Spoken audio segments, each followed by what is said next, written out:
नमस्कार दोस्तों, आपका स्टडी लाइट यूट्यूब चैनल में एक बार फिर से स्वागत है। दोस्तों, आज से हमने आगाज़ किया है विश्व भूगोल का।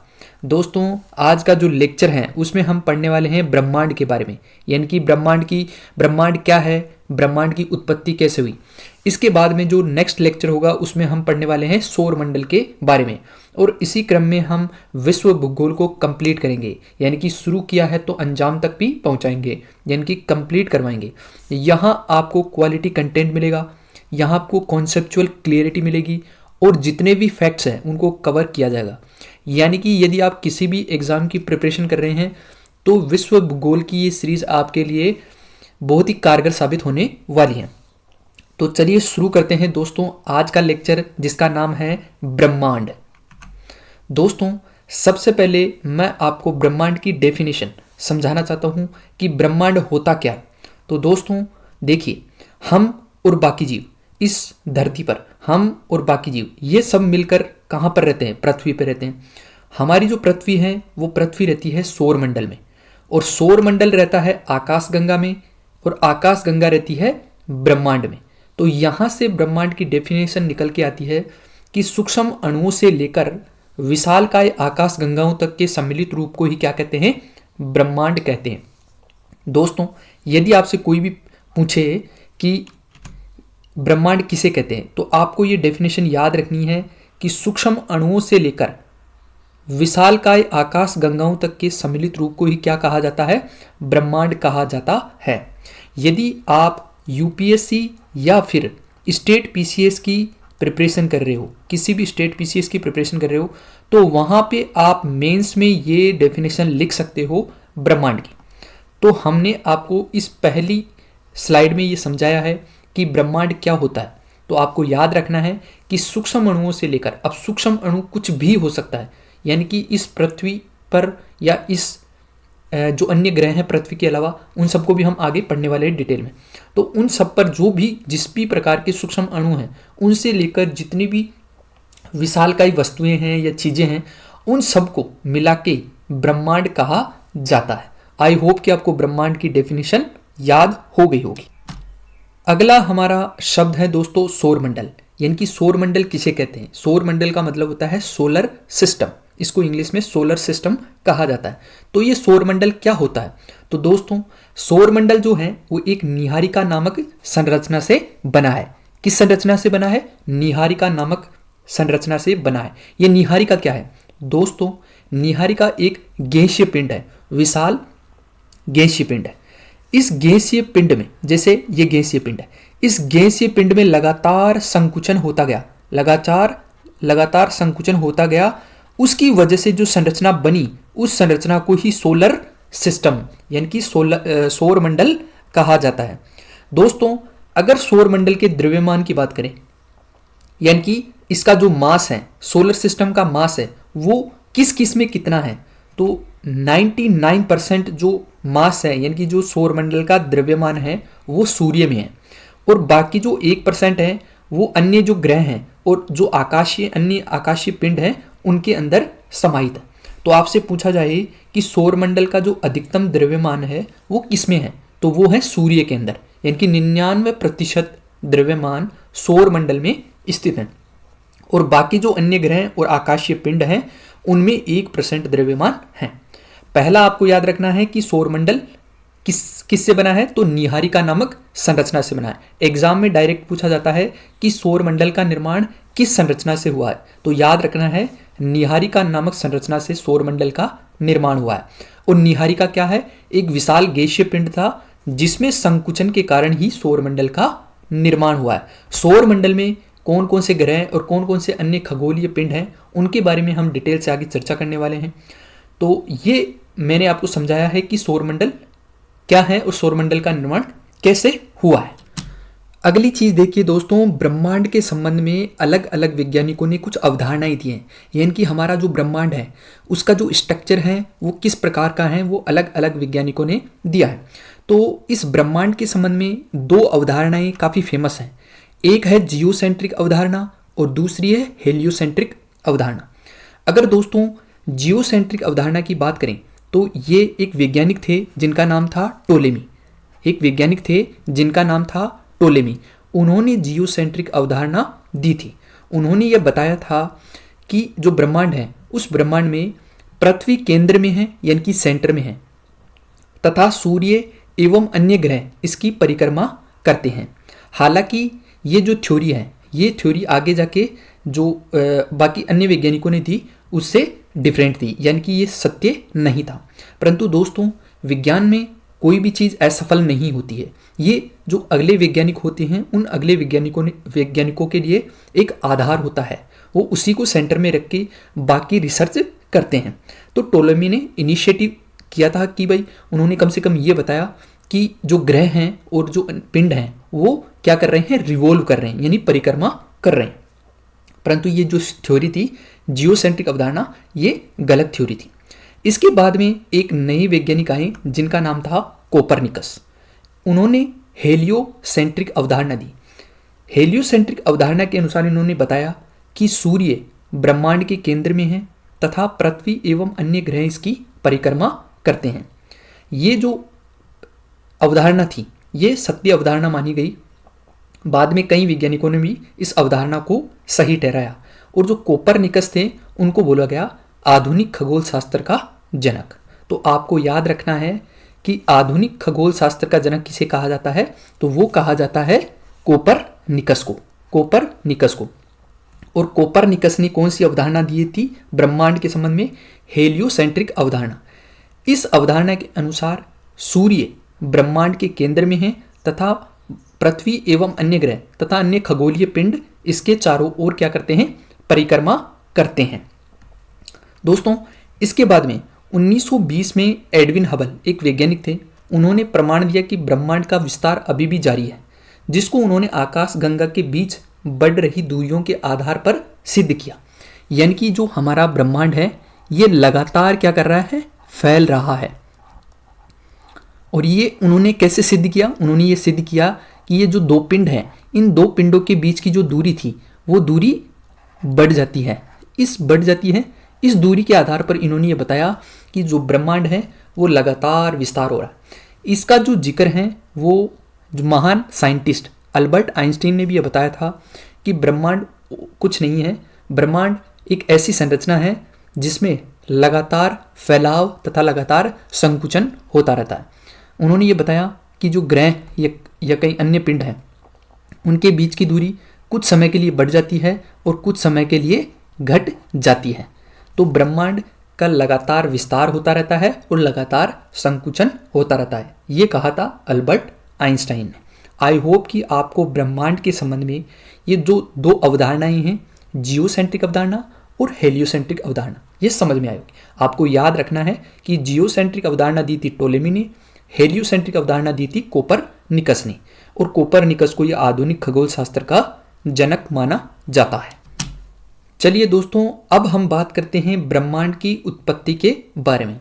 तो दोस्तों, ब्रह्मांड की उत्पत्ति में बहुत सारे वैज्ञानिकों ने अलग अलग सिद्धांत दिए हैं, लेकिन जो सबसे इम्पोर्टेंट सिद्धांत है वो है बिग बैंग सिद्धांत। इस सिद्धांत को सभी वैज्ञानिक मानते हैं कि इस सिद्धांत के अनुसार ही ब्रह्मांड की उत्पत्ति हुई है। तो दोस्तों, हम इसके बारे में चर्चा करते हैं। तो दोस्तों, आज से लगभग 13.8 अरब वर्ष पहले एक सूक्ष्म पिंड था। इस सूक्ष्म पिंड में क्या होता है, विस्फोट होता है। विस्फोट होने के कारण जो ये सूक्ष्म पिंड था वो कई भागों में टूट जाता है, विभक्त हो जाता है। अत्यधिक आयतन के कारण इसमें विस्फोट होता है, जिसके कारण ये बिखर जाता है। धीरे धीरे ये चीज़ें, ये जो पिंड हैं, ये पिंड एक निश्चित दूरी पर क्या करते हैं, स्थापित हो जाते हैं और एक निश्चित कक्षा में क्या करते हैं, चक्कर लगाने लगते हैं। ये जो पिंड था, इस पिंड में एक थी हाइड्रोजन और एक थी हीलियम। हाइड्रोजन और हीलियम गैस थी। धीरे धीरे हाइड्रोजन और हीलियम का संकुचन होता है, और संकुचन से क्या होता है, बहुत सारे तारों का और आकाश गंगाओं का निर्माण होता है। इसके बाद में दोस्तों लगभग 1 अरब वर्ष पहले की बात है, जब कुछ नीली हरी सेवाल, हरित या हरी, शैवाल, नीली हरी शैवाल इस पृथ्वी पर जन्म लेती हैं और उन नीली हरी शैवालों के द्वारा ही क्या किया जाता है, ऑक्सीजन का उत्पादन किया जाता है, यानी कि वो ऑक्सीजन बनाती है और उस ऑक्सीजन के कारण वायुमंडल का निर्माण होता है, वायुमंडल का निर्माण होता है। उस वायुमंडल के निर्माण के बाद इंसानों का यानी मानव और जीवों का, अन्य जीवों का क्या होता है, इजाद होता है। तो इस प्रकार से ये जो ब्रह्मांड है, ये ब्रह्मांड चला, यानी कि एक सूक्ष्म पिंड था, उस सूक्ष्म पिंड में क्या होता है, विस्फोट होता है। विस्फोट होने के कुछ 3 सेकंड बाद ही वो जो पिंड थे, जो टूटे थे, वो एक निश्चित कक्षा के अंदर गति करने लगते हैं। धीरे धीरे ये जो पिंड थे, ये जो पिंड आपस में संकुचित होते हैं और संकुचित होकर कई बादलों का निर्माण करते हैं और उन बादलों के अंदर और ज़्यादा संकुचन के कारण तारों का निर्माण होता है और आकाश गंगाओं का निर्माण होता है। इसके बाद में नीली हरी शैवाल द्वारा ऑक्सीजन का निर्माण किया जाता है, जिसके द्वारा वायुमंडल बनता है और वायुमंडल बनने के बाद में इंसानों और अन्य जीवों का उत्पादन होता है।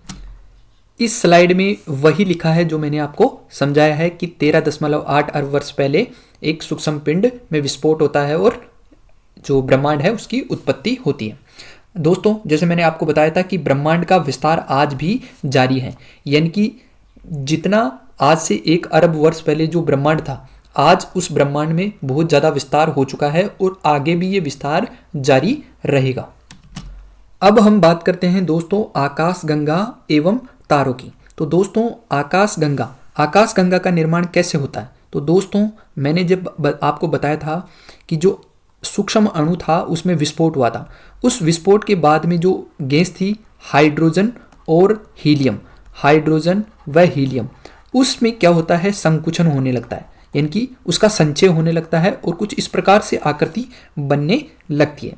इस आकृति में और ज़्यादा सूक्ष्म संकुचन होने से यानी कि संचय होने से आकाश गंगा का निर्माण होता है और इन आकाश गंगाओं में कई प्रकार के गैसीय पिंड रहते हैं। इन गैसीय पिंडों में और ज़्यादा संकुचन होता रहता है, जिसके कारण तारों का निर्माण होता है।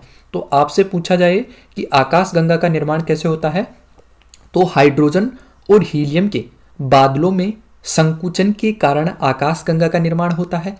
और तारों का निर्माण कैसे होता है? तारों का निर्माण जो आकाश गंगा बनी, उस आकाश गंगा में जो अन्य गैसीय पिंड हैं उनमें संकुचन होने के कारण तारों का निर्माण होता है। तो दोस्तों इस प्रकार से आकाश गंगा एवं तारों का निर्माण हुआ। अब दोस्तों इन जो गैसीय पिंड थे, इन गैसीय पिंडों में संकुचन के कारण और टकराहट के कारण कई प्रकार की किरणें यानी कि तरंगें निकलती हैं, जिनमें अवरक्त किरणें, गामा किरणें, रेडियो किरणें, एक्स किरणें, दृश्य प्रकाश और पराबैंगनी किरणें यहाँ से निकलती हैं। तो आपसे पूछा जाए कि जो आकाश गंगा एवं जो तारे हैं बनते हैं तो उसके फलस्वरूप किस किस प्रकार की तरंगें निकलती हैं, तो आप बता सकते हैं कि अवरक्त किरणें, गामा किरणें, रेडियो तरंगें, एक्स किरणें, दृश्य प्रकाश और पराबैंगनी तरंगें निकलती हैं। अब दोस्तों एक चीज पूछा जाए कि हमारी जो आकाश गंगा है, क्योंकि इस ब्रह्मांड के अंदर कई लाखों हजारों आकाश गंगाएं स्थित हैं, लेकिन जो हमारी आकाश गंगा है, हमारी आकाश गंगा का मतलब जिसमें हमारा जो सोलर सिस्टम है यानी हमारा जो सौर मंडल है, जिस सौर मंडल में एक सूर्य और 8 अन्य ग्रह तथा कई खगोलीय पिंड स्थित हैं, ये जो सौर मंडल किस आकाश गंगा में स्थित हैं, उस आकाश गंगा का नाम है मंदाकिनी। इसको इंग्लिश में बोलते हैं मिल्की वे गैलेक्सी, मिल्की वे गैलेक्सी। दोस्तों कई बार आप देखना जो प्रीवियस ईयर्स के जो क्वेश्चंस होते हैं उनमें कई बार डायरेक्टली हिंदी में मिल्की वे गैलेक्सी लिख दिया जाता है, मंदाकिनी के बजाय मिल्की वे गैलेक्सी लिख दिया जाता है, तो स्टूडेंट कंफ्यूज हो जाते हैं। मंदाकिनी को इंग्लिश में मिल्की वे गैलेक्सी कहा जाता है। तो ये दोनों वर्ड आपको याद रखने हैं कि आपसे पूछा जाए कि हमारी आकाश गंगा है उसका क्या नाम है, तो मंदाकिनी, और इंग्लिश में है मिल्की वे गैलेक्सी। अगर इसकी आकृति की बात करें तो यह है सर्पिलाकार, सर्पिलाकार कुछ इस प्रकार की ये हमारी आकाश गंगा है।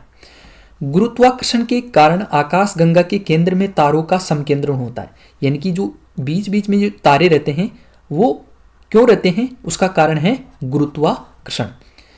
अब बात करें कि जो मंदाकिनी यानी जो हमारी गैलेक्सी है उसको सबसे पहले किस वैज्ञानिक ने देखा, तो वो थे गैलीलियो। गैलीलियो ने अपनी दूरबीन से जो मंदाकिनी गैलेक्सी है उसको सबसे पहले देखा था।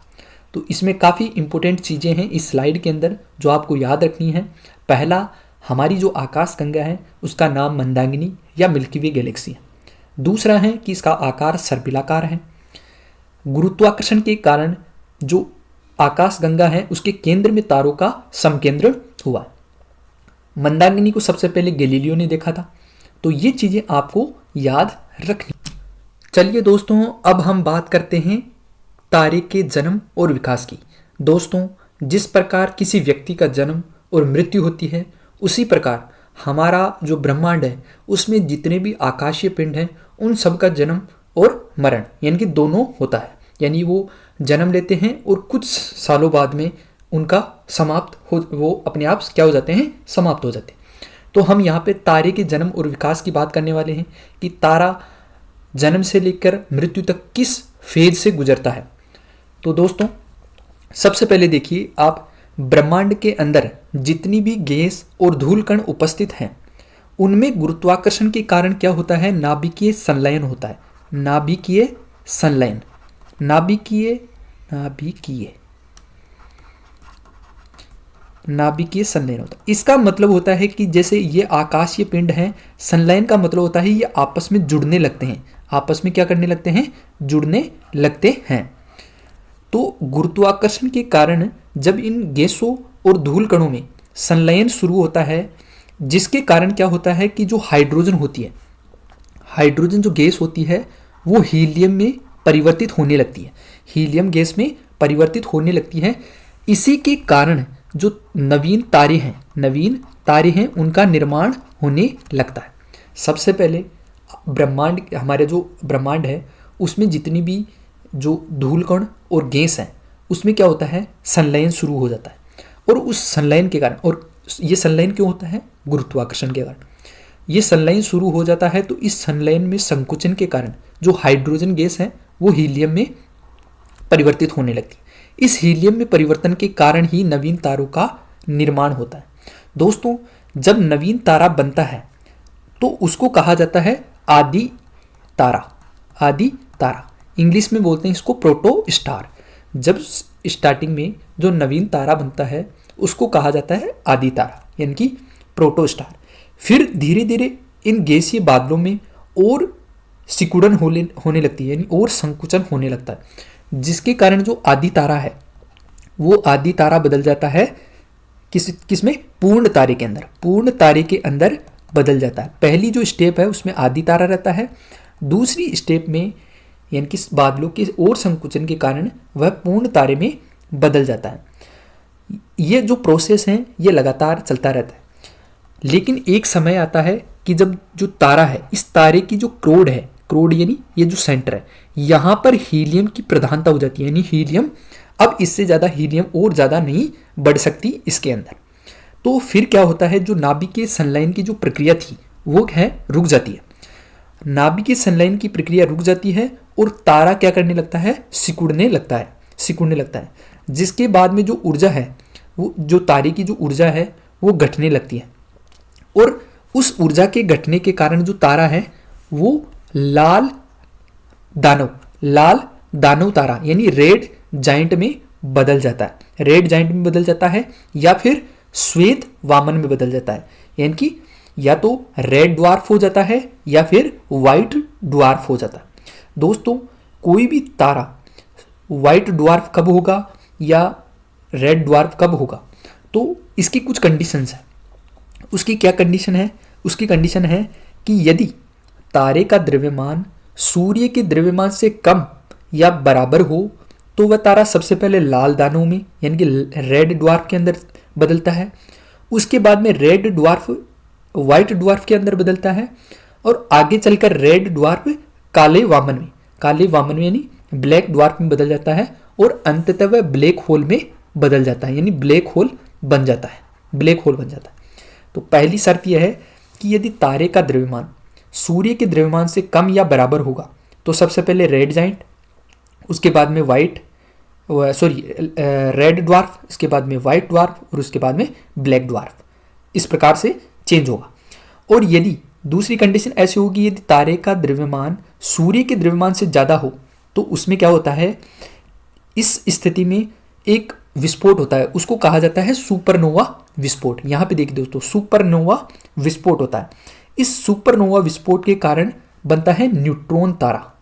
न्यूट्रॉन तारा बनता है और एक बनता है ब्लैक होल। अंततः ये जो न्यूट्रॉन तारा भी है, जो न्यूट्रॉन तारा है वो भी ब्लैक होल में चेंज हो जाता है। तो दोस्तों मैंने आपको बताया कि तारे का जन्म कैसे हुआ और विकास होकर अंततः वो ब्लैक होल में कैसे बदला। अब इस डायग्राम में देखिए, जैसे मैंने आपको बताया था कि सबसे पहले प्रोटोस्टार्स बनते हैं यानी आदि तारा बनते हैं। बादलों में संकुचन के कारण हाइड्रोजन हीलियम में बदल जाती है, इस कारण प्रोटोस्टार बनते हैं। ये प्रोटोस्टार सन में चेंज हो जाते हैं और सिकुड़न के कारण। अब ये देखिए, ये कुछ छोटे होंगे, सनलाइक स्टार्स भी हो सकते हैं, लार्ज स्टार भी हो सकते हैं और कुछ जाइंट स्टार भी हो सकते हैं। दूसरी स्टेप में देखिए, ये रेड जाइंट में और जो जाइंट स्टार है वो रेड सुपर जाइंट में बदल जाता है। इसके बाद में ये जो रेड जाइंट है वो प्लेनेटरी नेबुला। प्लेनेटरी नेबुला का मतलब यही होता है दोस्तों कि एक प्रकार से वाइट ड्वार्फ बोलते हैं उसको, वाइट ड्वार्फ में बदल जाता है, वाइट ड्वार्फ में बदल जाता है। और अगर यदि वो रेड सुपर जाइंट हुआ यानी उसका जो द्रव्यमान है वो सूर्य से ज़्यादा हो तो उसमें सुपरनोवा विस्फोट होता है और उसके कारण जो न्यूट्रॉन तारा बनता है और ये जो न्यूट्रॉन तारा है आगे चल के ब्लैक होल में बदल जाता है। और इसमें क्या होता है, जो व्हाइट ड्वार्फ है वो ब्लैक ड्वार्फ में बदल जाता है, आगे चलकर ये भी किस में बदल जाता है, ब्लैक होल के अंदर बदल जाता है। तो ये था तारे के जन्म और विकास की कहानी। चलिए दोस्तों, ये जो कहानी है ये मैंने अभी आपको समझाई है, वहीं लिखी हुई है। आगे चलते हैं, आगे हम बात करेंगे अब न्यूट्रॉन तारे की, कि एक न्यूट्रॉन तारा क्या होता है और उसका निर्माण कैसे होता है। तो दोस्तों जैसे मैंने आपको बताया था कि सुपरनोवा जो विस्फोट होता है, उस सुपरनोवा विस्फोट में होने के बाद में जो केंद्रीय भाग होता है, सेंटर होता है, कि यानी कि ये मान लीजिए तारा है, इस तारे में सुपरनोवा विस्फोट हुआ और इसका जो सेंटर पार्ट है, इस सेंटर पार्ट में जो भी मटेरियल है उसकी जो डेंसिटी है यानी कि इसका जो घनत्व है वो क्या रहता है, अत्यधिक रहता है। और उस डेंसिटी मटेरियल के कारण ही जो न्यूट्रॉन तारा है उसका निर्माण होता है। दोस्तों न्यूट्रॉन क्या होता है, न्यूट्रॉन क्या होता है, इस पे ना तो पॉजिटिव चार्ज होता है ना नेगेटिव चार्ज होता है, यानी ये क्या होता है, न्यूट्रल होता है। अधिक गति से चक्कर लगाने वाले न्यूट्रॉनों से बने तारे को ही क्या कहते हैं, न्यूट्रॉन कहते हैं। यानी इस तारे के चारों तरफ, ये देखिए इस तारे के चारों तरफ क्या करते हैं, जो न्यूट्रॉन होते हैं वो क्या करते हैं, चक्कर लगाते रहते हैं, कुछ इस प्रकार से। ठीक है। अब न्यूट्रॉन तारे को एक और नाम से जाना जाता है जिसका नाम है पल्सर। कई एग्जाम्स में ये पूछा गया है कि न्यूट्रॉन तारे को और क्या कहा जाता है, तो पल्सर के नाम से भी इसको जाना जाता है। अब इसमें आपको याद रखना है कि एक तो न्यूट्रॉन तारे का निर्माण कैसे होता है, सुपरनोवा विस्फोट के पश्चात होता है। किसी तारे में सुपरनोवा विस्फोट होता है तो न्यूट्रॉन तारे का निर्माण होता है। न्यूट्रॉन इस तारे के चारों तरफ क्या करते हैं, चक्कर लगाते रहते हैं। एक न्यूट्रॉन तारे को और किस नाम से जाना जाता है, तो पल्सर के नाम से जाना जाता है। इतना आपको याद रखना है। चलिए दोस्तों, अब हम बात करते हैं कर्षण विवर यानी कि ब्लैक होल की। एक ब्लैक होल कैसे बनता है, तो दोस्तों अंतरिक्ष में एक ऐसा स्थान जहां पर गुरुत्वाकर्षण इतना अधिक हो जाता है कि प्रकाश का परावर्तन या किसी वस्तु का वहां से पलायन नहीं हो सकता, उसे क्या कहते हैं, ब्लैक होल कहते हैं। तो दोस्तों वैज्ञानिकों द्वारा ब्लैक होल का पता कैसे लगाया जाता है, प्रकाश के अपने पथ से विचलन के द्वारा। यानी प्रकाश यदि अपने पथ से विचलन कर जाता है तो इसका मतलब है कि यह समझ लिया जाता है कि यहाँ पे कोई क्या है, ब्लैक होल है। न्यूट्रॉन तारे में द्रव्यमान एक स्थान पर समकेंद्रित हो जाने के परिणाम स्वरूप ब्लैक होल का निर्माण होता है। जैसे मैंने आपको बताया था कि जो तारा है वो जब ब्लैक ड्वार्फ में चेंज हो जाता है, ब्लैक ड्वार्फ में चेंज हो जाता है, उसके बाद में वह ब्लैक होल में बदल जाता है। अब दोस्तों ब्लैक होल है वो छोटा या बड़ा हो सकता है, इसको दूरबीन से नहीं देखा जा सकता। यानी कि जो ब्लैक होल है वो एक सूक्ष्म जगह भी हो सकती है, एक सूक्ष्म जगह भी हो सकती है और एक बड़ी जगह भी हो सकती है। यानी कि एक इतना सा भी ब्लैक होल हो सकता है और एक बहुत बड़ा भी ब्लैक होल हो सकता है। लेकिन इस ब्लैक होल के अंदर जो भी चीज़ प्रवेश करेगी वो इसके अंदर समा जाएगी, यानी इसके बाहर नहीं निकलेगी। तो इसी को क्या कहा जाता है? ब्लैक होल कहा जाता है। चलिए दोस्तों, अब बात करते हैं नक्षत्र यानी कि एस्ट्रिज्म। ये एस्ट्रिज्म होता क्या है? तो दोस्तों, आकाश में निश्चित आकृति में व्यवस्थित तारों के समूह को ही क्या कहा जाता है? नक्षत्र कहा जाता है। आकाश में निश्चित आकृति में व्यवस्थित तारों के समूह को ही नक्षत्र कहा जाता है। दोस्तों, ये कहा जाता है कि ये जो नक्षत्र है यानी कि ये जो निश्चित आकृति वाले तारे हैं, ये हमारे सौर जगत के भीतर नहीं है, ये बाहर हैं और ये स्थिर अवस्था में है। स्थिर अवस्था का मतलब है कि आज जो तारा जिस स्थिति पर है यानी कि जहां पर है, आज से लाखों वर्षों के बाद में भी वो उसी स्थान पर रहेगा। अब दोस्तों, हमारे इस सौर जगत के अंदर कितने नक्षत्र हैं? तो हमारे सौर जगत के अंदर 28 नक्षत्र माने गए। जो एक अन्य अभिजीत नाम का एक नक्षत्र है, वो भी पहले माना जाता था, लेकिन वैज्ञानिकों द्वारा ये कहा गया कि जो पूर्वाषाढ़ वाला जो नक्षत्र है उसी के अंदर इसको भी इंक्लूड कर लिया जाता है। यानी कि साइंटिफिकली अभी तक 27 नक्षत्र माने गए हैं। 28वां अभिजीत को माना गया था, लेकिन उसको ये कहा गया कि उसको पूर्वाषाढ़ के अंदर ही क्या कर लिया गया? इंक्लूड कर लिया गया। तो आपसे पूछा जाए कि हमारे सौर जगत में कितने नक्षत्र हैं, तो 27 नक्षत्र हैं। कहने का मतलब है 27 ऐसे स्ट्रक्चर हैं जिनमें जो तारे हैं वो एक निश्चित आकृति में। अब कौन कौन से नक्षत्र हैं एक बार हम इनको देख लेते हैं। दोस्तों, आपको याद नहीं रखना है, ये किसी भी एग्जाम में नहीं पूछे जाते हैं। हाँ, मान लीजिए कि आगे किसी एग्जाम में पूछ लिया जाए तो आप एक बार इनको देख लीजिए ताकि आपको थोड़ा मोटा मोटा आइडिया रहे। तो जो हमारे नक्षत्र हैं उसमें पहला है अश्विनी, आगे भरिणी, कृतिका, रोहिणी, मृगशिरा, आर्द्रा, पुनर्वसु, पुष्य, अश्वलेषा, उत्तरा फाल्गुनी। इसके बाद में ये इनकी आकृतियां भी दी गई है। इसके बाद में अगला है हस्त, चित्रा, स्वाति, विशाखा, अनुराधा, ज्येष्ठा, मूल, पूर्वाषाढ़, उत्तराषाढ़, श्रवण, धनिष्ठा प्रवेश, शतभिषा, पूर्वा भाद्रपद, उत्तर भाद्रपद और रेवती। तो ये हमारे जो नक्षत्र हैं उनके नाम हैं। आपको एक दो बार इनको पढ़ लेना है, याद करने की कोई आवश्यकता नहीं है। यहाँ से क्वेश्चन बहुत कम पूछा जाता है। अब बात करते हैं दोस्तों हम तारामंडल की यानी कि कॉन्स्टेलेशन की। तो कॉन्स्टेलेशन क्या होता है दोस्तों? कॉन्स्टेलेशन, आकाश में कुछ तारे सुंदर आकृतियों के रूप में व्यवस्थित रहते हैं। इन आकृतियों को ही क्या कहा जाता है? तारामंडल कहा जाता है। वर्तमान में तारामंडल और उसके आसपास के वातावरण में, यानी तारामंडल केवल तारों की आकृतियों को ही शामिल नहीं किया जाता। वर्तमान में इसकी डेफिनेशन के अंदर तारामंडल के अलावा यानी कि जो तारों की जो आकृति है उसके अलावा जो इसका आसपास का वातावरण है उसको भी शामिल किया जाता है। दोस्तों, इंटरनेशनल एस्ट्रोनॉमिकल यूनिट यानी IAU, इनके अनुसार आज के समय तारामंडल की जो संख्या है वो 86 है। यानी कि जो ये तारों की जो सुंदर आकृतियां हैं, ये जो तारों की जो सुंदर आकृतियां हैं, इनसे जो तारामंडल बनते हैं, ऐसी आकृतियां हमारे जो सौरमंडल है उस सौरमंडल के अंदर 86 हैं। सप्तऋषि मंडल के संकेतक तारों को आपस में मिलाते हुए एक काल्पनिक रेखा खींची जाए एवं उसे आगे की ओर बढ़ाया जाए तो ये ध्रुव तारे को इंगित करता है। दोस्तों, मैंने आपको पहले बताया था, ये जो है ये देखिए आप 1 2 3 4 5 6 और ये 7, ये इसको बोलते हैं सप्तऋषि। क्यों? क्योंकि ये 7 तारों का समूह है और ये हमेशा इसी आकृति में रहता है। ये है अर्सा मेजर, इसको बोलते हैं सप्तऋषि बोलते हैं। अब यदि ये जो 2 तारे हैं, इन 2 तारों को मिलाते हुए आगे की ओर हम इस प्रकार बढ़ें तो ये एक तारा है जो कि अत्यधिक चमकता रहता है, इस तारे की ओर ये इंगित करता है। तो इसको कहा जाता है ध्रुव तारा यानी कि पोलर स्टार। पुराने समय में जब कोई लोग जब दिशा भटक जाते थे रात के समय में, तो इसी ध्रुव तारे के द्वारा ही दिशा का पता लगाते थे कि ये कौन सी दिशा में है या हमें कौन सी दिशा में जाना है।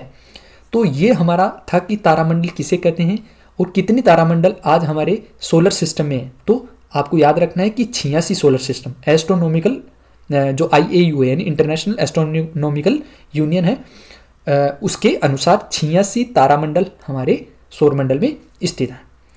तो आई होप कि दोस्तों आपको ब्रह्मांड के बारे में और इससे रिलेटेड जो भी चीज़ें थी मैंने आपको बताया, आपकी अच्छा लगा होगा आपको।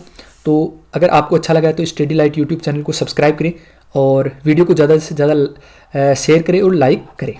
और आपका जो भी फीडबैक है आप कमेंट सेक्शन में बता सकते हैं कि आपको ये जो वीडियो है वो किस प्रकार लगा।